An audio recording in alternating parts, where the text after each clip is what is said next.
Marley Machado, quem é você? Olha, desde que eu me entendo por gente, eu sou uma pessoa que gosta muito de cinema. Na minha família tem até uma história muito curiosa, que eu sinceramente não sei se é verdade, mas tanto a minha mãe como o meu pai sempre disseram que foi desse jeito, então só me resta acreditar no que eles me disseram. Eles me contavam quando eu era pequeno que assim que eles se casaram, a grana era curta, eles não tinham com quem me deixar e não tinham grana para contratar uma babá ou alguém para cuidar de mim e moravam numa outra cidade sem parentes e gostavam muito de ir ao cinema, principalmente o meu pai. E minha mãe dizia que eu ia sempre junto, no colo, ainda bebê, e que eu cansei de mamar dentro da sala de cinema. Então, sei lá, de repente aquela luz que saía do projetor e refletia na tela, entrava pelos olhos da minha mãe, entrou na corrente sanguínea, foi parar lá no seio dela, e vem daí, eu não consigo achar nenhuma explicação racional, porque com o passar do tempo, o meu pai foi se distanciando por conta do trabalho e tudo, com o tempo ele ia deixando cada vez mais de lado esse gosto que ele tinha pelo cinema. Muito tempo depois, com o advento do vídeo, ele recuperou um pouco desse gosto vendo filmes em casa. Mas no cinema era muito raro ele ir. Normalmente, quando eu viajava com ele para São Paulo, para o Rio, até nós morávamos em Teresina, tinha só 2 salas de cinema quando nós íamos a São Paulo ou ao Rio, e a gente ia pelo menos uma vez a cada 2 anos. E aí, por conta da quantidade de salas bem maior, era o nosso programa noturno. Ele passava o dia nas reuniões dele, do trabalho, e eu passava o dia no cinema, porque eu não precisava acompanhá-lo lá, e à noite a gente se encontrava em algum lugar, jantava, depois ia ver um filme também. É por aí. Marden, se você for citar um filme que tenha marcado profundamente a sua infância, o primeiro filme do qual você tem a lembrança de ter visto e que você tenha guardado para o resto da vida, qual seria e por quê? O filme que eu tenho a lembrança mais antiga assim, de ter visto e que eu lembro e lembrava durante muitos anos de muitas cenas, de alguns diálogos até, e por mais curioso que possa parecer, eu não sabia o nome desse filme. Eu fiquei sabendo um bom tempo depois. É um filme que eu revi já depois de crescido. Claro, achei o filme um pouco tosco, bobo até em muitos aspectos, mas me trouxe de volta aquela lembrança do menino de 4 anos mais ou menos. Antes disso eu sei que eu vi outros filmes, mas esse em particular, o Fantástico Dr. Dolittle, é a memória mais antiga que eu tenho conscientemente de ter ido ao cinema ver um filme. Vi depois a refilmagem muito desnecessária, feito pelo Ed Murphy, e é um filme que eu tenho em casa, que vez ou outra eu revejo, e é um filme assim, não chega a ser um filme de cabeceira, não é meu filme favorito, nem está entre os meus 100 favoritos, mas é um filme que faz parte da minha formação, é um filme que eu tenho um carinho por ele. Marden, você tem outro trabalho, né, além do cinema. Por que você nunca viveu só disso? Assim, o que te fez pensar, não, eu vou estudar cinema, mas também vou fazer outra coisa? Por que não viver só disso, só do cinema?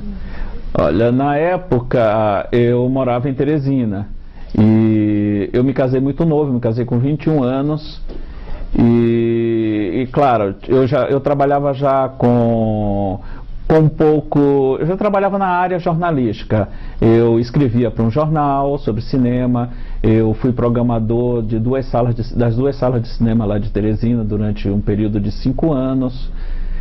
E uma vez e tinha aquele sonho de ser cineasta, de fazer filmes, né?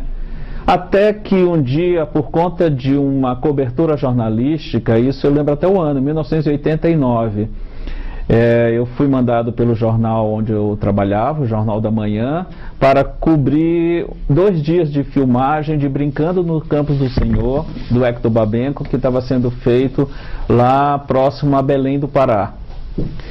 E aquele fim de semana que eu fiquei lá acompanhando as filmagens, eu me desencantei completamente daquele sonho de ser um diretor de cinema.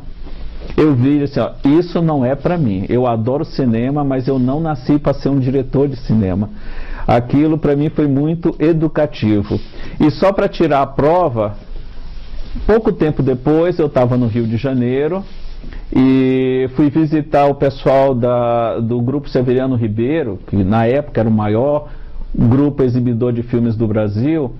Eu era muito amigo do então gerente de operações do grupo. E o grupo estava, na época, como coprodutor de um filme dos Trapalhões. E aí ele me convidou, olha, você não quer ir lá no estúdio, lá na Barra, acompanhar, ver as filmagens do novo filme dos Trapalhões? Aí eu disse, vamos lá. Eu estava no Rio de Janeiro, no fim de semana, era um sábado, não tinha nenhum outro programa. Eles mandaram um carro me buscar lá na casa de uma tia minha onde eu estava e eu fui acompanhar. E a mesma sensação que eu tive vendo o Babenco dirigir o Brincando nos Campos do Senhor, eu tive vendo o Alvarenga dirigindo esse filme dos Trapalhões. Ele disse assim, eu não nasci para ser diretor de cinema. E me desencantei completamente disso. E aí nesse meio tempo, pouco tempo depois, eu já estava casado, os filhos nascendo, eu já era servidor da Justiça Eleitoral. E aí eu disse, não, eu vou continuar mexendo com isso, mas só na área que eu domino e eu tenho que sustentar a família, né? Eu dava aula de inglês, eu trabalhava no eleitoral e o cinema ficou como um hobby de luxo. Eu até ganhava um troquinho escrevendo as matérias, o horário meu de trabalho permitia isso, mas não foi o caso de me profissionalizar. Marlon, você sempre, através da sua trajetória aí como crítico e como militante mesmo da cinefilia, sempre levou muito em consideração o cinema que todo mundo gosta. Você não é um elitista, né? Você não é um crítico que faça restrições, por exemplo, ao grande cinema hollywoodiano ou ao cinema comercial.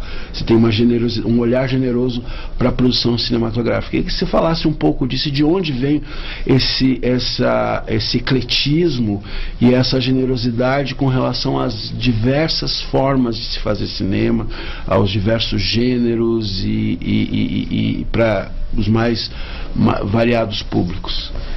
Eu sou cria da televisão. Eu cresci em Teresina, apesar de ter nascido em Natal, no Rio Grande do Norte. Eu saí de lá muito novo. Meu pai estava lá com minha mãe por uma circunstância de trabalho. Com 8 meses de idade, eles voltaram para Teresina, que é a terra natal deles, e foi onde eu fui criado, onde eu cresci. E na cidade, nesse período meu de crescimento, existiam apenas 2 salas de cinema lá. Então a dieta cinematográfica era um pouco restrita. Então o meu envolvimento com cinema era muito maior via televisão. Eu vi muitos filmes na televisão, varei muitas noites vendo a Sessão Coruja, a Sessão de Gala, todos aqueles programas que antigamente passavam na TV, na Tupi, depois na Globo. E era a minha dieta básica. E um dos cinemas de Teresina, o Cine Royal, por ser... tínhamos o Cine Rex, que o Cine Rex tinha uma programação que eu chamava de sexo e karatê. Ou era filme pornô, ou era filme de artes marciais. Invariavelmente, vez ou outra tinha um faroeste, tinha um filme de terror, mas basicamente era sexo e karatê. O Royal tinha uma programação mais diversificada. E por ser a única sala...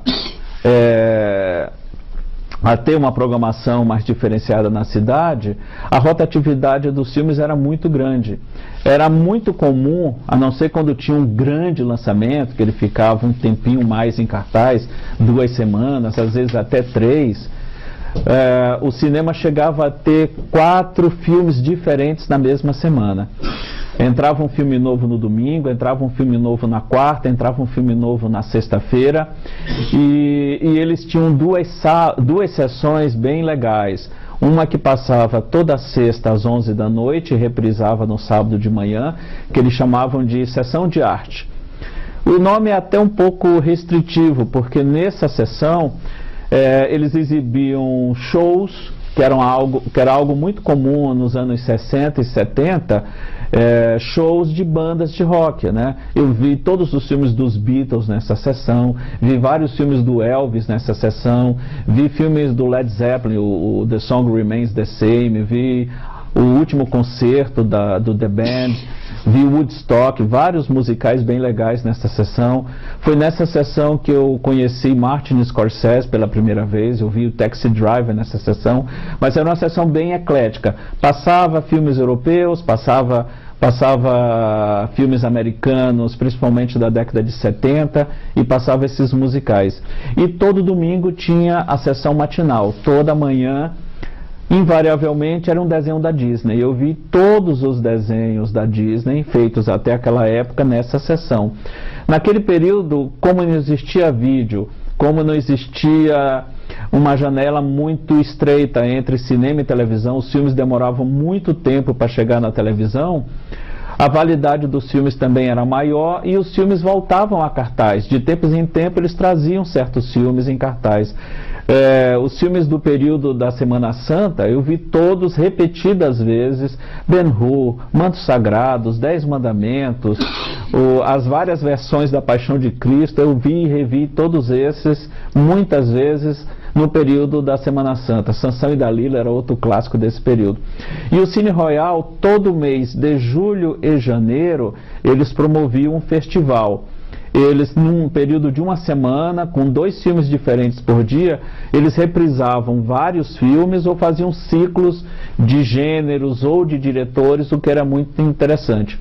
E nessa época também, um grupo de universitários lá em Teresina montou um cineclube ligado ao Colégio Diocesano, que pertencia aos padres jesuítas, e foi nesse cineclube, o qual eu participei ativamente, que eu assisti pela primeira vez a Glauber Rocha, a filmes do Bergman, filmes do Truffaut, vi vários filmes da Nouvelle Vague nesse...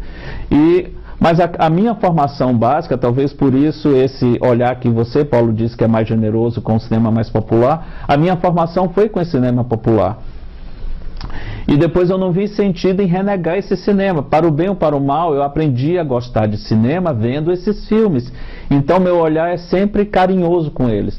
Eu sei que muitos deles não são grandes filmes, são filmes que serão esquecidos, mas eu os vejo como filmes bons para a formação, porque são filmes que te pegam fácil e mantêm em você o interesse de ver filmes.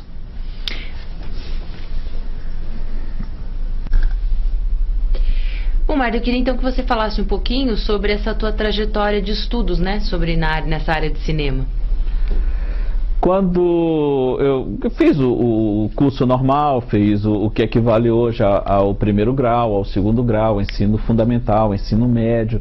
Na minha época se chamava científico, né, o segundo grau.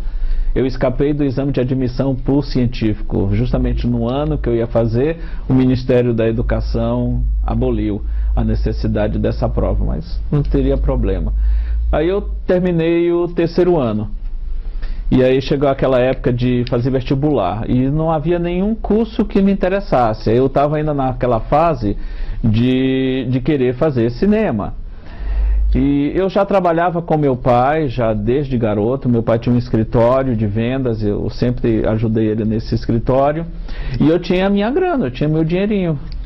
Eu trabalhei também 4 anos no Banco do Brasil como estagiário, tinha minha graninha lá do Banco do Brasil. E aí quando completou 18 anos, eu mandei uma carta para o George Lucas. Eu tinha lido uma entrevista do George Lucas e nessa entrevista ele dizia que tinha se formado em cinema numa universidade. Foi a primeira vez que eu li que um cineasta tinha se formado em cinema, não sabia que isso existia. Eu disse assim, que legal, tá aí, eu quero fazer isso, eu quero fazer uma universidade de cinema.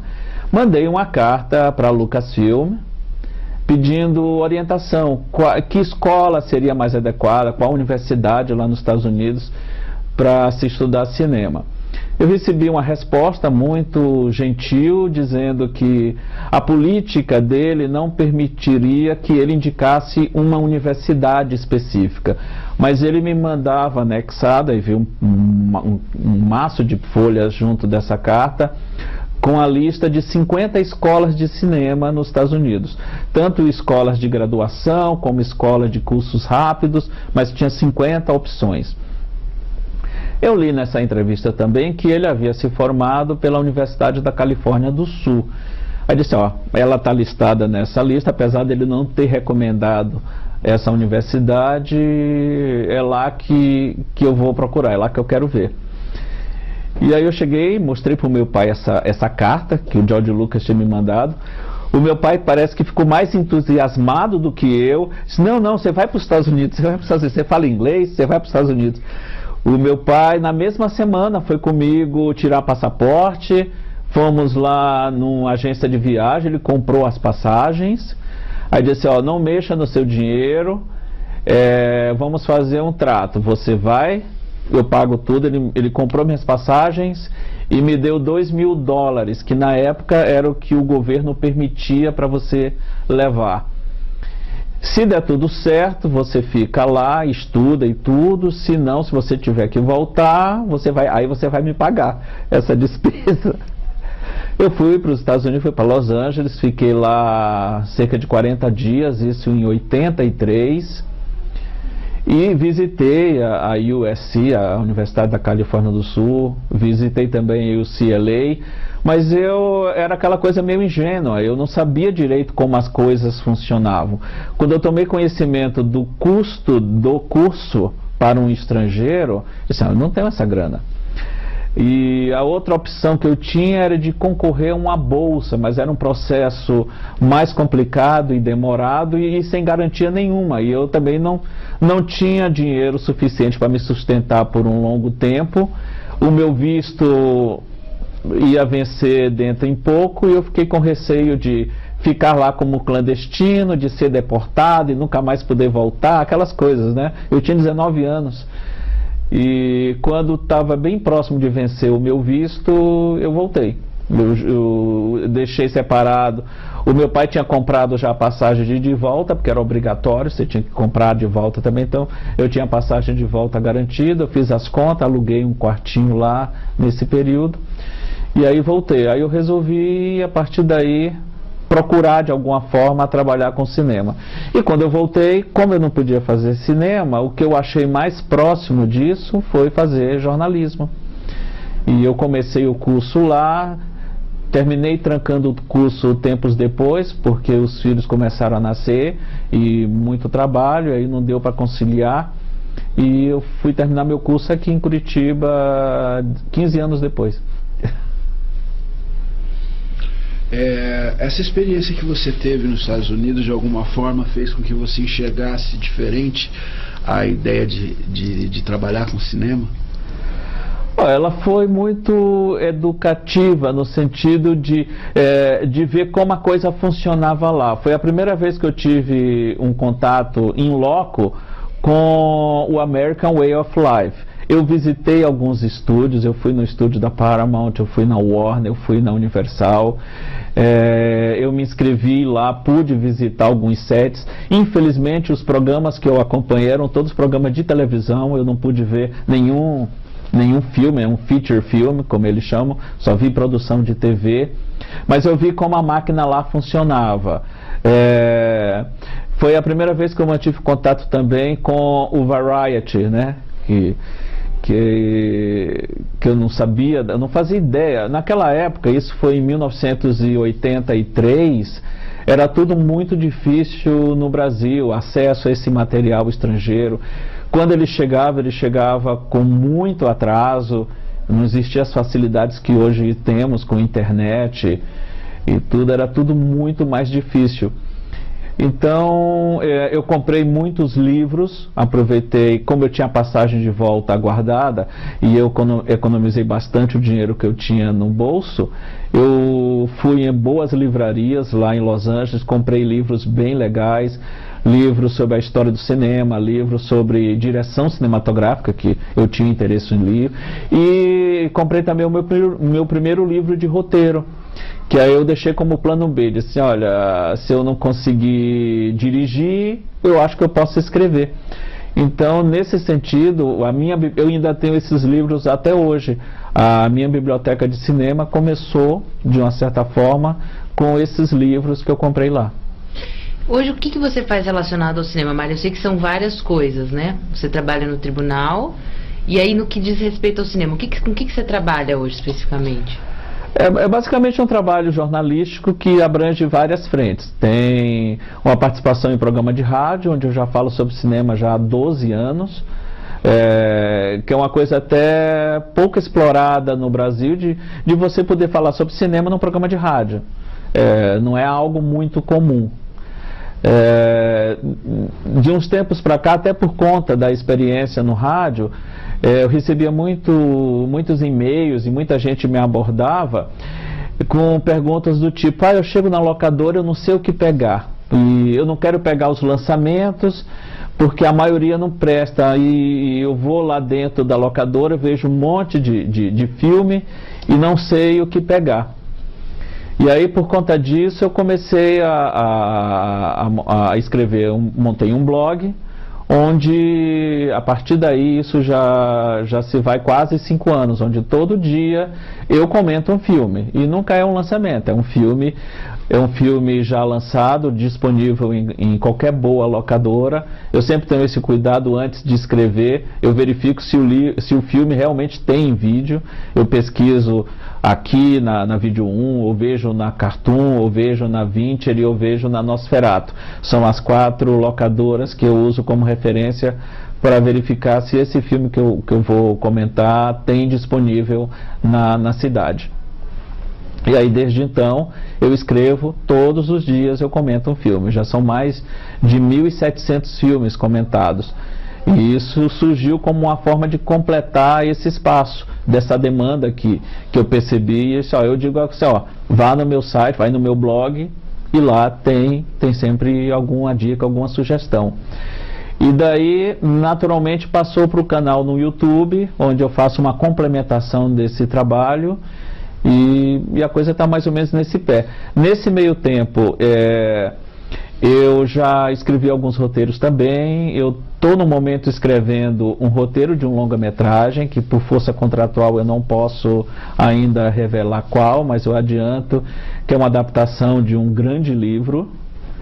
E eu pretendo terminar de escrever esse roteiro muito em breve, e depois vai ter todo aquele trabalho para viabilizá-lo como filme.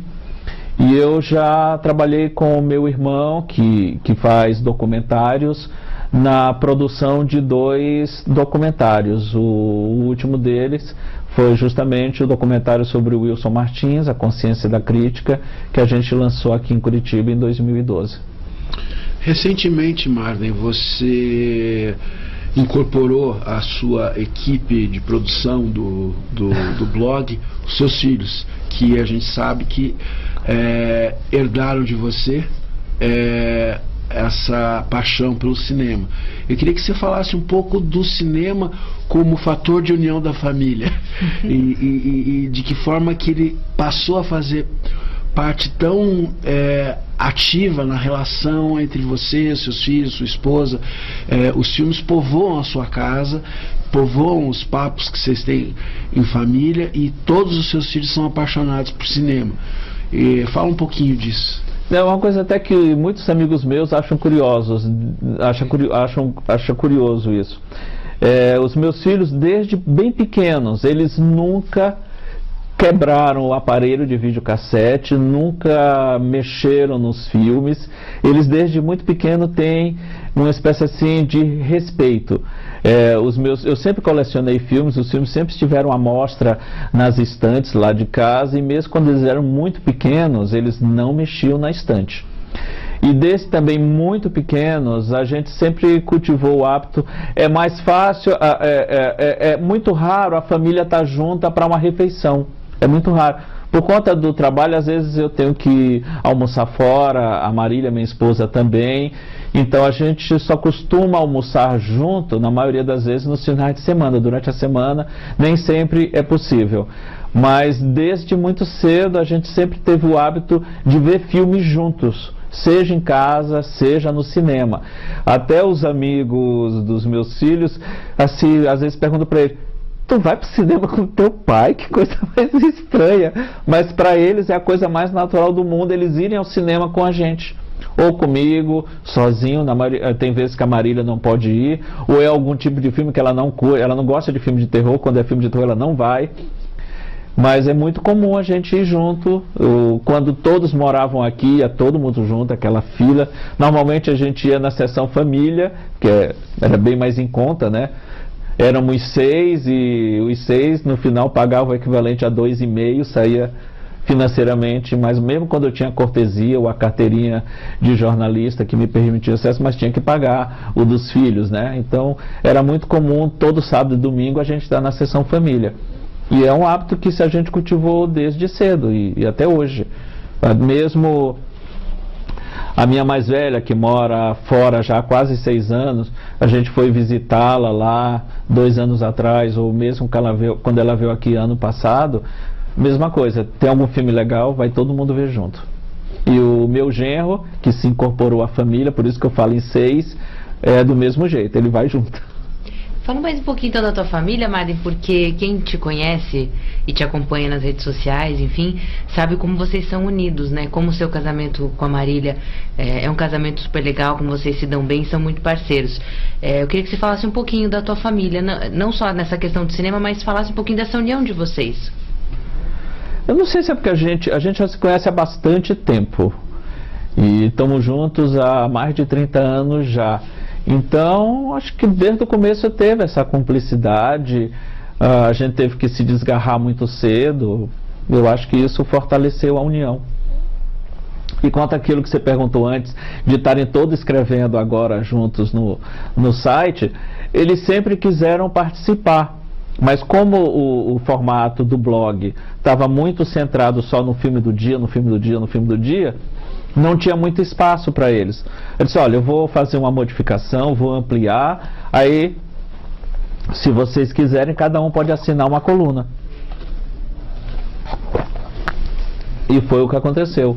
A Dani optou por uma coluna sobre Por Onde Anda, onde ela pega filmes que fizeram sucesso em décadas passadas e daí vê o que é que foi feito daquele pessoal. O Lucas, que adora ver filme ruim, no bom sentido, filmes que são tão ruins que são bons, ele adorava fazer, quando ele morava aqui, era muito comum, sábado sim, sábado não, ele reunia os amigos lá em casa e assistiam só podreira, para ficar rindo, tirando sarro. Então a coluna dele é ruim demais, só fala desses filmes. E o Felipe, que é o caçula, ele é muito crica com adaptações, ele é muito purista. A adaptação tem que ser muito fidedigna, muito fiel ao material original.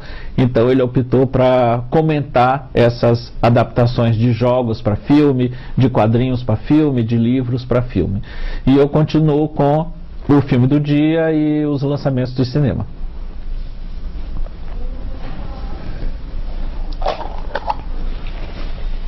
Que mais? Que mais? Que mais?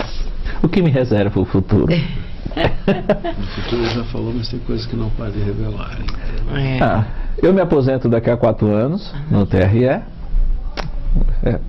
Parece pouco, mas eu já tenho 30 anos de TRE. Quase a idade tua, Gabi. E daí você pretende se dedicar... Então, eu vou me dedicar só a cinema. Só a cinema. Dá pra viver de cinema, Marden, aqui em Curitiba? Olha, se dá, eu não sei. Eu vou ter o conforto de ter minha aposentadoria do TRE. Nesse ponto eu sempre fui muito pragmático. Eu tinha um trabalho que me permitia sustentar minha família. Então o cinema entrava como um hobby de luxo, como eu disse. E agora eu vou me dedicar exclusivamente a isso, mas claro, vou ter o suporte dessa aposentadoria. Mas aí eu não vou querer mais saber de eleições, só como cidadão.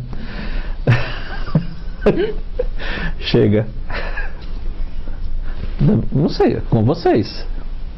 Tudo bem, se vocês não têm mais perguntas. Eu acho que ele Acho que é isso, né? basicamente tudo.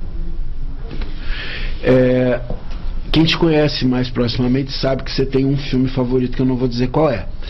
Então são duas perguntas. Eu queria que você falasse por quê e qual é esse filme e como que você consegue escolher um entre dezenas de milhares de filmes que você deve ter assistido ao longo da vida. Só na sua casa são alguns milhares. Olha, o meu filme favorito é A Felicidade Não Se Compra. Mas claro, existem outras centenas de filmes que eu adoro e que facilmente poderiam ser citados como um filme favorito. Mas é uma pergunta que sempre me faziam: qual é o teu filme favorito? Qual é o teu filme favorito? Qual é o teu filme favorito? Eu assim, peraí, eu vou ter que escolher um. E esse... E aí, não é aquele filme... A minha história com A Felicidade Não Se Compra é bem engraçada.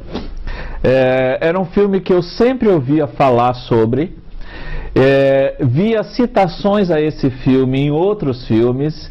Quando lia entrevistas com o diretor, o meu filme favorito é A Felicidade Não Se Compra, eu fiz uma homenagem a ele no meu filme, tal, aquela cena é uma referência a tal cena do filme. Eu cansei de ver esse tipo de citação, mas era um filme que eu nunca tinha visto. Sempre que passava na televisão eu perdia e eu não conseguia achar, ele não tinha sido lançado ainda em vídeo no Brasil, então é um filme que eu não conseguia ver de forma alguma. E aí um certo dia, justamente nessa viagem que eu fiz a Belém para acompanhar as filmagens de Brincando nos Campos do Senhor, eu fiquei hospedado na casa de uma amiga da minha mãe. E lá, estava lá com os filhos dela, no dia que eu cheguei numa sexta, comecinho da tarde, ia acompanhar as filmagens no fim de semana, sábado e domingo, e voltaria na segunda. Então era sexta, depois do jantar, eles sabiam que eu gostava de filme, disseram, vamos com a gente na locadora, aí você ajuda a gente a escolher alguns filmes, a gente volta e assiste pelo menos um aqui. Fui com eles, quando eu entro nessa locadora, eu tropeço na caixinha do Felicidade Não Se Compra.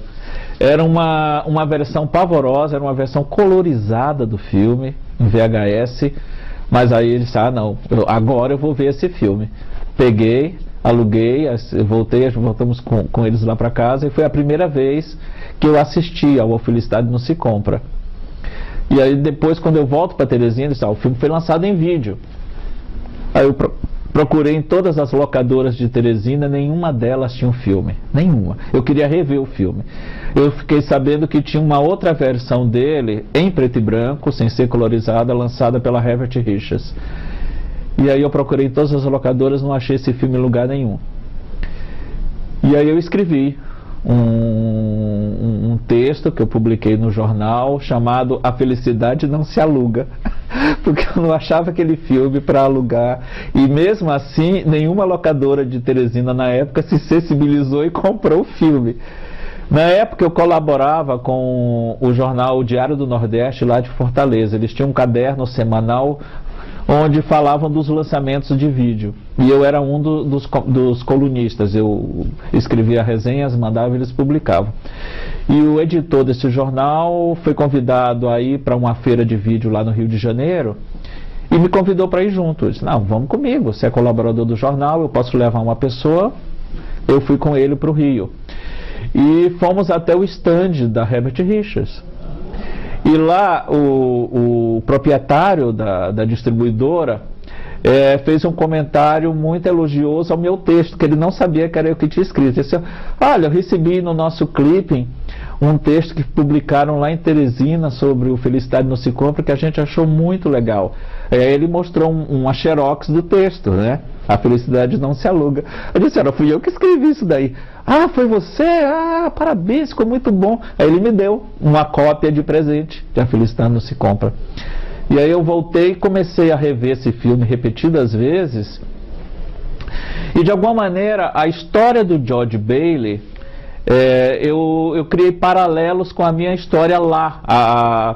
O meu trabalho programando os filmes, depois eu montei uma locadora com meus cunhados, o meu trabalho no TRE, os filhos chegando, eu querendo sair de Teresina e não conseguindo sair, sempre alguma coisa atrapalhava. Então eu criei uma identidade assim instantânea com o George Bailey.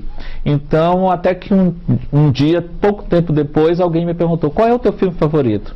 E aí saiu naturalmente A Felicidade Não Se Compra. Eu me identifiquei com George Bailey. E aí eu fiz uma promessa para Marília: não vamos completar 30 anos aqui, a gente vai embora dessa cidade antes de eu completar 30 anos. Eu quero morar numa cidade onde eu tenha cinemas para visitar. E aí a gente conseguiu. Com 29 anos a gente foi embora. E se mudou aqui para Curitiba em 92, onde a gente mora até hoje. E, ironicamente, 2 anos depois que eu fui embora, 8 salas de cinema foram construídas em Teresina. Até na época minha sogra: você pode voltar agora aqui tem cinema. Não, agora é tarde. Foi mais ou menos isso, Paulo. Pode perguntar que eu respondo, eu já tenho até a resposta pronta. Pergunta, cinema nacional, Marley.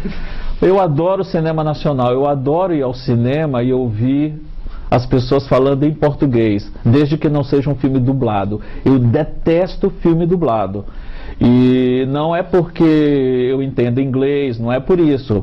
Eu não gosto de ver filme dublado de idioma nenhum. Eu gosto de escutar a voz do ator no idioma nativo dele. Seja em árabe, seja em japonês, em italiano, em inglês, não importa. Eu gosto de ouvir a maneira como o ator flexiona as palavras, aquelas pausas que na dublagem, por melhor que ela seja, não passa a mesma carga emotiva. Então, mas eu adoro ouvir português numa sala de cinema.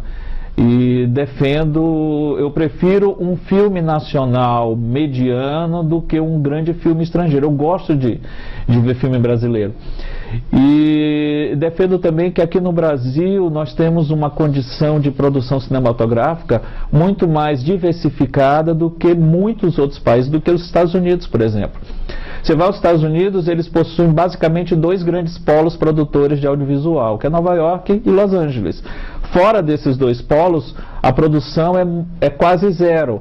Quando tem, é algum estúdio que usou um determinado local como locação, mas não que haja um polo produtor naquela região. Aqui no Brasil a gente tem gente produzindo filmes no Rio Grande do Sul, no Paraná, em São Paulo, Rio, Brasília, Minas Gerais, Bahia, Pernambuco, Ceará, no Amazonas. Há uma gama muito grande de temas, de propostas audiovisuais, de narrativas cinematográficas que são bem interessantes e bem diversificadas, coisa que você não encontra nos ditos países do primeiro mundo. E é isso que me faz um grande defensor da produção audiovisual brasileira. Tem um grande gargalo da distribuição. Muito desse material não encontra o seu público. Às vezes são exibidos em festivais, se tem algum destaque, consegue uma distribuição, mas é sempre uma distribuição muito tímida, muito pequena.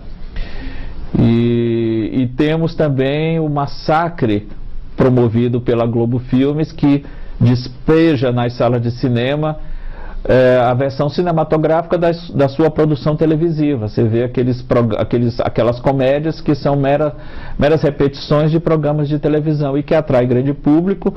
Eu não tenho nada contra filme que faz dinheiro, pelo contrário, eu acho que se um filme faz dinheiro, termina ajudando aqueles filmes mais modestos, de produção mais experimental. A indústria funciona assim. Eu gosto muito de uma frase do Clint Eastwood, que ele disse certa vez.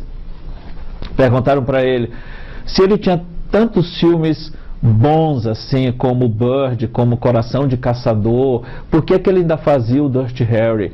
Ele falou: é justamente o Dirty Harry que me permite fazer o Bird e o Coração de Caçador. Então eu acho que dá para as duas coisas coexistirem sem problema nenhum.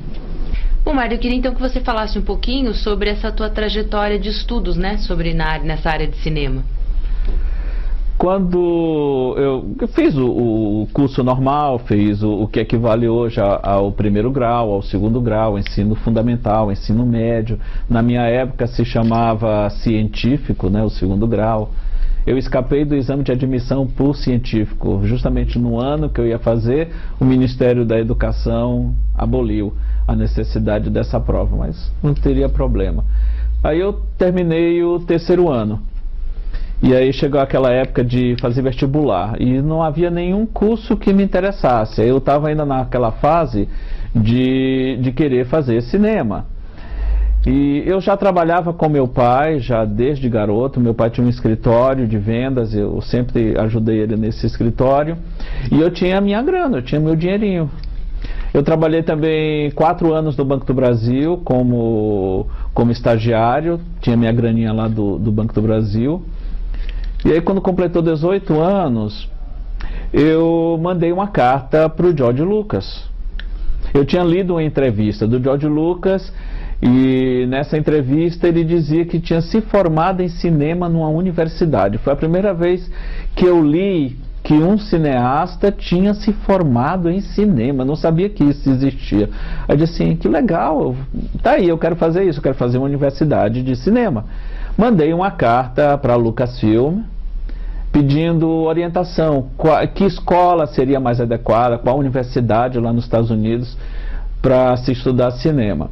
Eu recebi uma resposta muito gentil, dizendo que a política dele não permitiria que ele indicasse uma universidade específica, mas ele me mandava anexada, e veio um maço de folhas junto dessa carta, com a lista de 50 escolas de cinema nos Estados Unidos, tanto escolas de graduação como escolas de cursos rápidos, mas tinha 50 opções.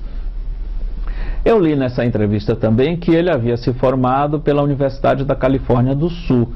Aí disse, ó, ela está listada nessa lista, apesar dele não ter recomendado essa universidade, é lá que eu vou procurar, é lá que eu quero ver. E aí eu cheguei, mostrei para o meu pai essa carta que o George Lucas tinha me mandado. O meu pai parece que ficou mais entusiasmado do que eu. Disse, não, você vai para os Estados Unidos, você fala inglês, você vai para os Estados Unidos. O meu pai, na mesma semana, foi comigo tirar passaporte, fomos lá numa agência de viagem, ele comprou as passagens, aí disse, ó, não mexa no seu dinheiro, vamos fazer um trato, você vai, eu pago tudo, ele comprou minhas passagens e me deu $2.000, que na época era o que o governo permitia para você levar. Se der tudo certo, você fica lá, estuda e tudo. Se não, se você tiver que voltar, aí você vai me pagar essa despesa. Eu fui para os Estados Unidos, fui para Los Angeles, fiquei lá cerca de 40 dias, isso em 83. E visitei a USC, a Universidade da Califórnia do Sul, visitei também o CLA, mas eu era aquela coisa meio ingênua, eu não sabia direito como as coisas funcionavam. Quando eu tomei conhecimento do custo do curso para um estrangeiro, eu disse, eu não tenho essa grana. E a outra opção que eu tinha era de concorrer a uma bolsa, mas era um processo mais complicado e demorado e sem garantia nenhuma. E eu também não tinha dinheiro suficiente para me sustentar por um longo tempo. O meu visto ia vencer dentro em pouco e eu fiquei com receio de ficar lá como clandestino, de ser deportado e nunca mais poder voltar, aquelas coisas, né? Eu tinha 19 anos. E quando estava bem próximo de vencer o meu visto, eu voltei. Eu deixei separado. O meu pai tinha comprado já a passagem de volta, porque era obrigatório, você tinha que comprar de volta também. Então eu tinha a passagem de volta garantida, eu fiz as contas, aluguei um quartinho lá nesse período. E aí voltei. Aí eu resolvi, a partir daí, procurar de alguma forma trabalhar com cinema. E quando eu voltei, como eu não podia fazer cinema, o que eu achei mais próximo disso foi fazer jornalismo. E eu comecei o curso lá, terminei trancando o curso tempos depois, porque os filhos começaram a nascer e muito trabalho, aí não deu para conciliar. E eu fui terminar meu curso aqui em Curitiba 15 anos depois. Essa experiência que você teve nos Estados Unidos de alguma forma fez com que você enxergasse diferente a ideia de trabalhar com cinema? Ela foi muito educativa no sentido de ver como a coisa funcionava lá. Foi a primeira vez que eu tive um contato in loco com o American Way of Life. Eu visitei alguns estúdios, eu fui no estúdio da Paramount, eu fui na Warner, eu fui na Universal. Eu me inscrevi lá, pude visitar alguns sets. Infelizmente, os programas que eu acompanhei eram todos programas de televisão, eu não pude ver nenhum filme, um feature film, como eles chamam, só vi produção de TV, mas eu vi como a máquina lá funcionava. Foi a primeira vez que eu mantive contato também com o Variety, né? Que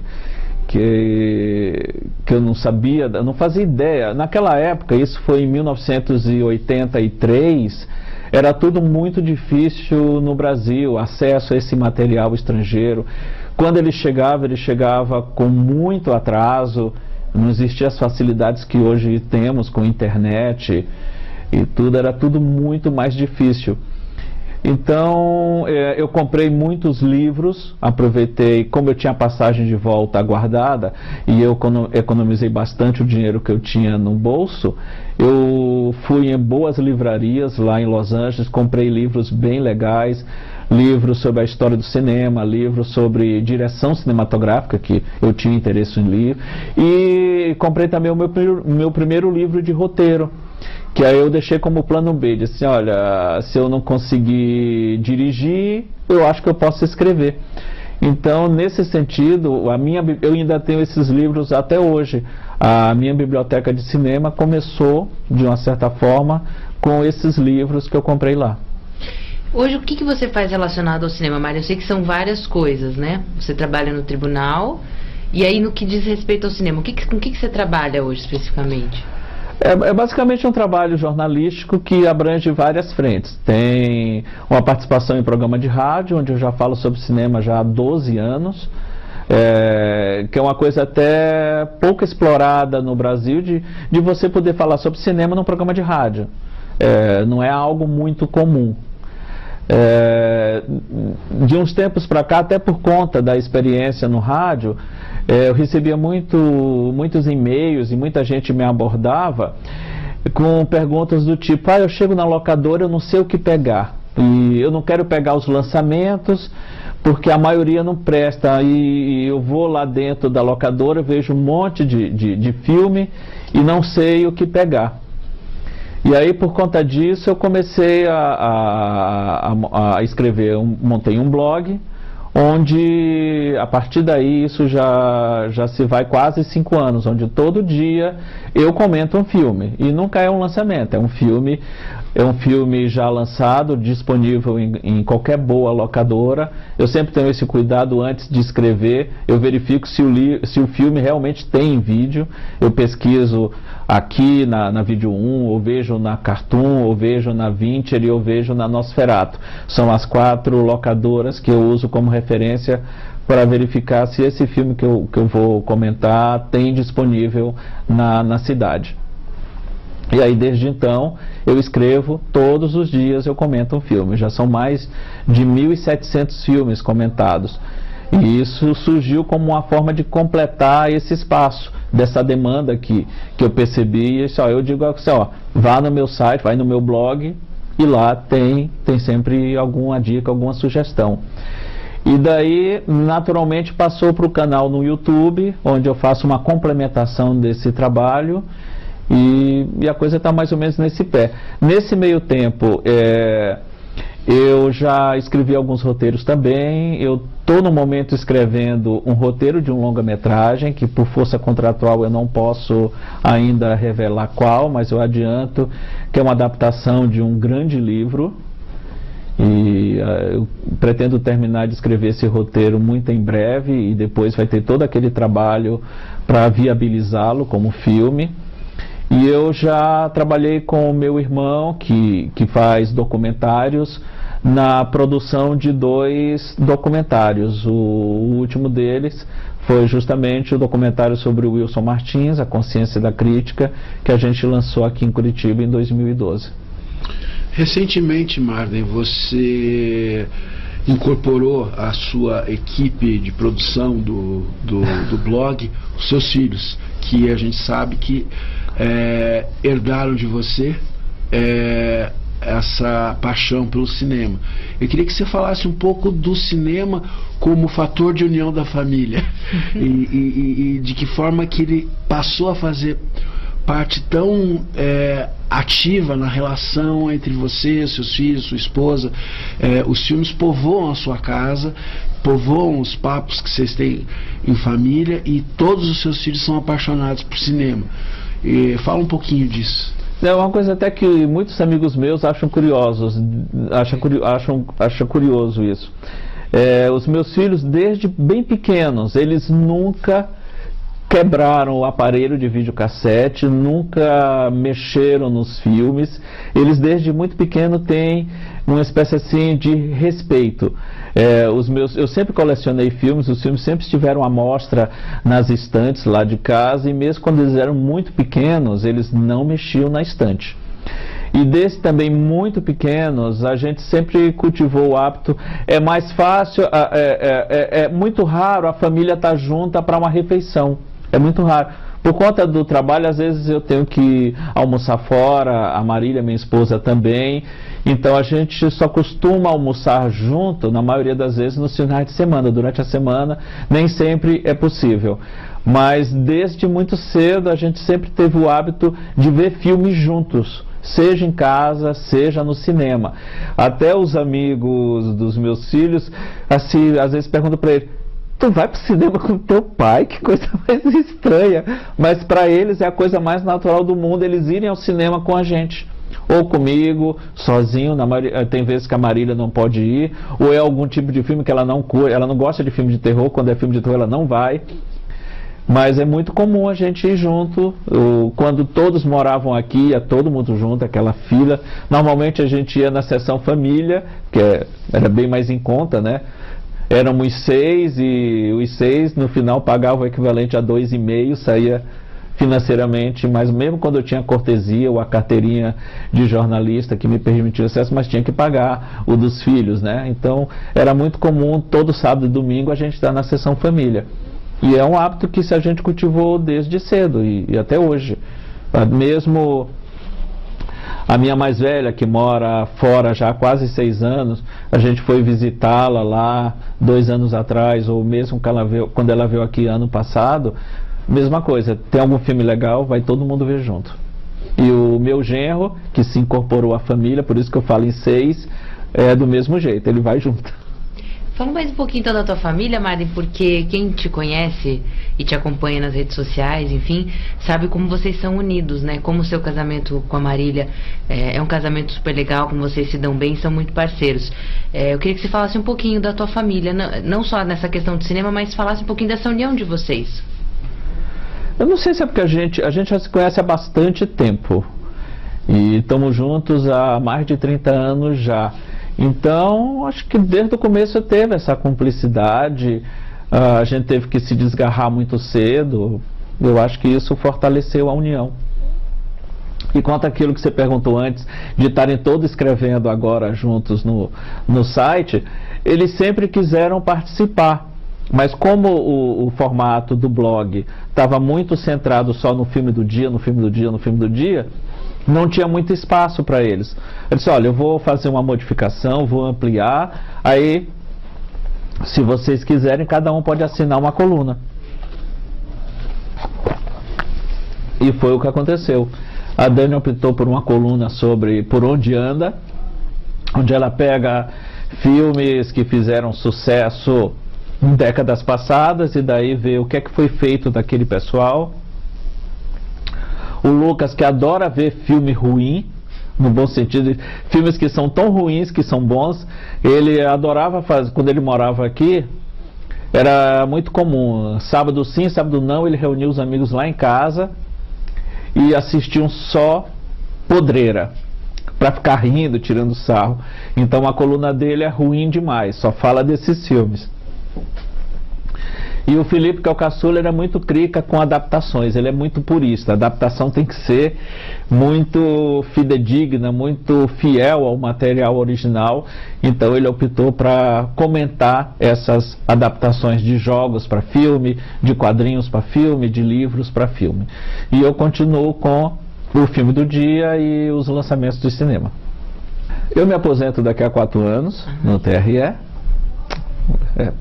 Parece pouco, mas eu já tenho 30 anos de TRE.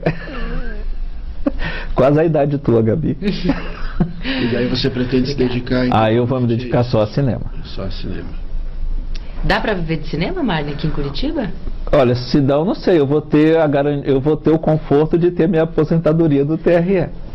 Nesse ponto eu sempre fui muito pragmático. Eu tinha um trabalho que me permitia sustentar minha família. Então o cinema entrava como um hobby de luxo, como eu disse.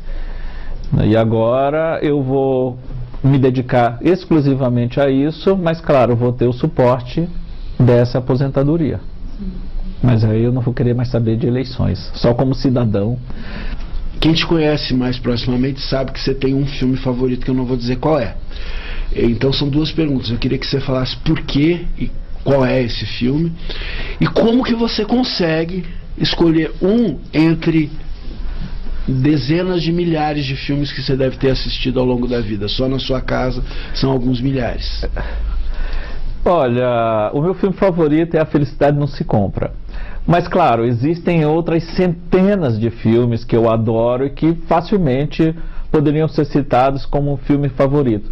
Mas é uma pergunta que sempre me faziam: qual é o teu filme favorito? Qual é o teu filme favorito? Qual é o teu filme favorito? Eu sempre, peraí, eu vou ter que escolher um. E esse... E aí, não é aquele filme... A minha história com A Felicidade Não Se Compra é bem engraçada. Era um filme que eu sempre ouvia falar sobre, via citações a esse filme em outros filmes. Quando lia entrevistas com o diretor, o meu filme favorito é A Felicidade Não Se Compra, eu fiz uma homenagem a ele no meu filme, tal, aquela cena é uma referência a tal cena do filme.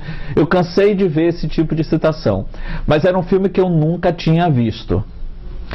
Sempre que passava na televisão eu perdia e eu não conseguia achar. Ele não tinha sido lançado ainda em vídeo no Brasil, então é um filme que eu não conseguia ver de forma alguma. E aí um certo dia, justamente nessa viagem que eu fiz a Belém para acompanhar as filmagens de Brincando nos Campos do Senhor, eu fiquei hospedado na casa de uma amiga da minha mãe. E lá, estava lá com os filhos dela. No dia que eu cheguei numa sexta, comecinho da tarde, ia acompanhar as filmagens no fim de semana, sábado e domingo, e voltaria na segunda. Então era sexta, depois do jantar, eles sabiam que eu gostava de filme, disseram: vamos com a gente na locadora, aí você ajuda a gente a escolher alguns filmes, a gente volta e assiste pelo menos um aqui. Fui com eles. Quando eu entro nessa locadora, eu tropeço na caixinha do Felicidade Não Se Compra. Era uma versão pavorosa, era uma versão colorizada do filme, em VHS, mas aí eles disseram: agora eu vou ver esse filme. Peguei, aluguei, voltamos com eles lá para casa, e foi a primeira vez que eu assisti ao A Felicidade Não Se Compra. E aí depois, quando eu volto para Teresina, o filme foi lançado em vídeo. Aí eu procurei em todas as locadoras de Teresina, nenhuma delas tinha um filme, nenhuma. Eu queria rever o filme. Eu fiquei sabendo que tinha uma outra versão dele, em preto e branco, sem ser colorizada, lançada pela Herbert Richards. E aí eu procurei em todas as locadoras, não achei esse filme em lugar nenhum. E aí eu escrevi um texto que eu publiquei no jornal, chamado A Felicidade Não Se Aluga, porque eu não achava aquele filme para alugar, e mesmo assim nenhuma locadora de Teresina na época se sensibilizou e comprou o filme.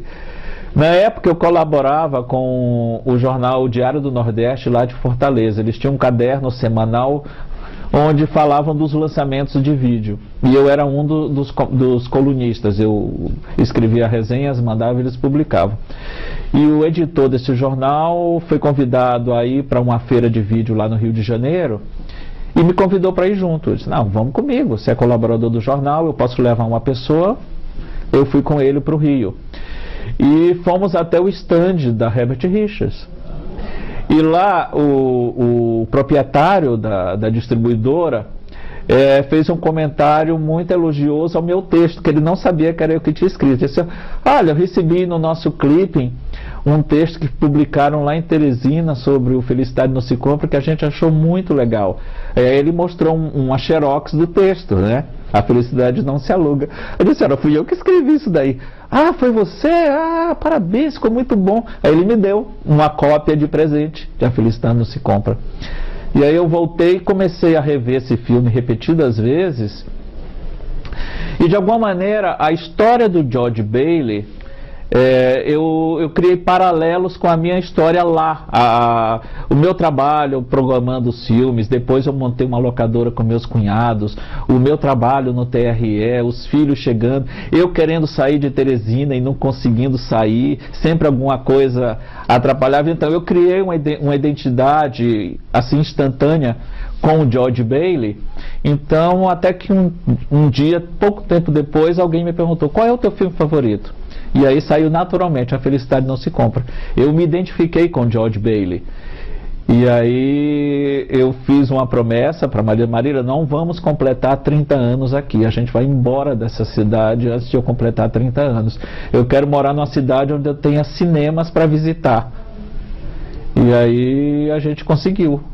Com 29 anos a gente foi embora. E se mudou aqui para Curitiba em 92, onde a gente mora até hoje. E, ironicamente, 2 anos depois que eu fui embora, 8 salas de cinema foram construídas em Teresina.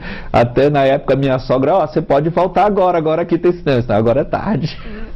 Eu adoro o cinema nacional, eu adoro ir ao cinema e ouvir as pessoas falando em português, desde que não seja um filme dublado. Eu detesto filme dublado.